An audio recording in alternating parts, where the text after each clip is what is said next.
right? So anybody who's in schools right now knows that it seems like every year there's this movement writing across the curriculum.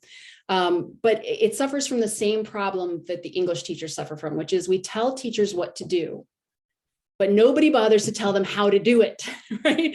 This is the biggest frustration. We all want to do the right thing. We all want our kids to be learning better, but nobody gives us the tools we need. The book, the resources online, they're all designed with activities that can very easily be reimagined in a math class, in an art class, in a history class. I'm not going to say that my platform is the only way that people can bring writing across the curriculum. I think the reason that I wrote the book and what I personally find so valuable about it is that it was literally designed to be flexible. It was literally designed so that it wasn't me telling a teacher that this is how you have to teach. It was me suggesting to a teacher that this is a way you could teach, and you have the flexibility to use it the way I suggest or to do whatever you need to do to tweak it, but it gives them the step-by-step guide. And I don't think you have to be an English teacher to be able to follow the steps. There might be some technical terms here and there that you're like, well, I don't know what that word is, throw that out. But you can do the things, right? If you can follow IKEA instructions, you can do the book much easier than you can follow IKEA instructions. So it's literally step by step. This is how long I suggest you take. It has tips, suggestions, and it can absolutely be used in pretty much any classroom. In fact, I just created a lesson plan called Staycation, and it's place-based writing. You could do that in a geography class, you could do that in a history class, you could do that in an art class where you use certain locations to fuel creative writing tasks. So you can absolutely tie it into any curriculum you need to. There's a question in the chat. Have you considered working with Girls Inc? This is honestly the first that I'm hearing about it. So I'm certainly open to working with anybody that would like to collaborate or would need help or support or is interested in sort of cross collaboration. Absolutely. Sure. Andrea, it's Barbara. Can you hear me? I'm the one that submitted that question. Girls Inc. is a client of mine. Okay. And I've worked with them for the last year, and I've been associated with them for many years, but they are fantastic. There's a national edition of them, or not edition, there's a national group and then local.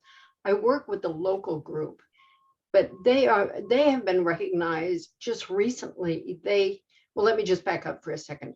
They work with girls who are from 5 years old through high school traditionally. Now they've just gotten new funding that takes them through college.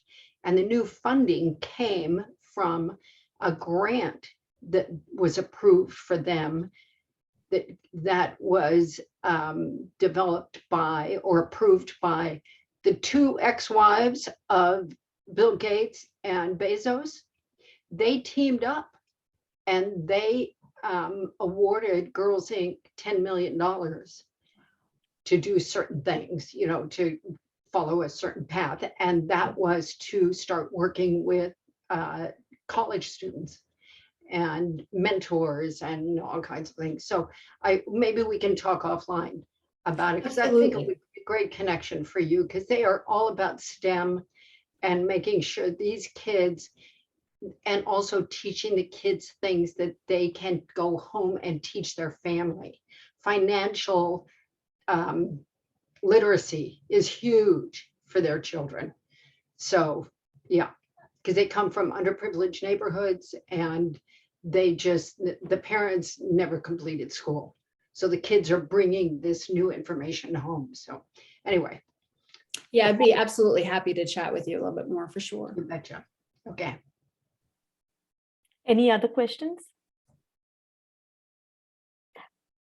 Well, thank you for having me. In the chat, I'm gonna post two links. One is a link to the slideshow, and the other is a preview of the book. It gets you through the introductory chapter, and then it shows you that first full lesson plan. So you can see, what the differentiations, and those are just recommendations. You can obviously adjust for your classes as you need to, but it gives you a sense of the differentiation strategies, the unit integrations, the extension things, and how you can kind of adjust it. And then if you have any questions, just for sure, let me know. I'll put my contact information in the email. I have a quick comment, Andrea.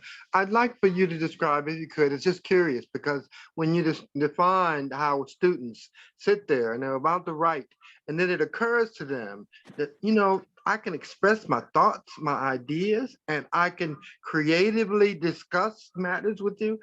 Describe for me what happens to you when you see that light go off, and there, yeah.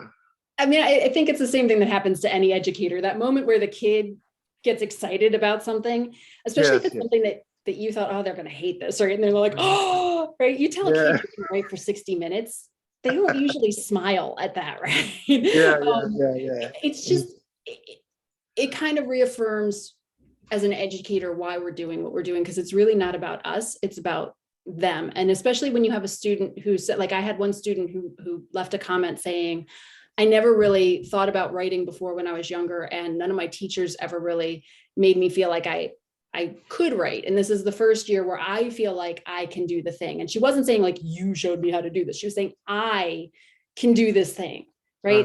That sense of empowerment. And that's exactly what we want. I think any Sure. educator in here knows you don't want the kid to be able to do the thing when you're standing right there. That's great. But when you're not there, can they do the thing when you're not there?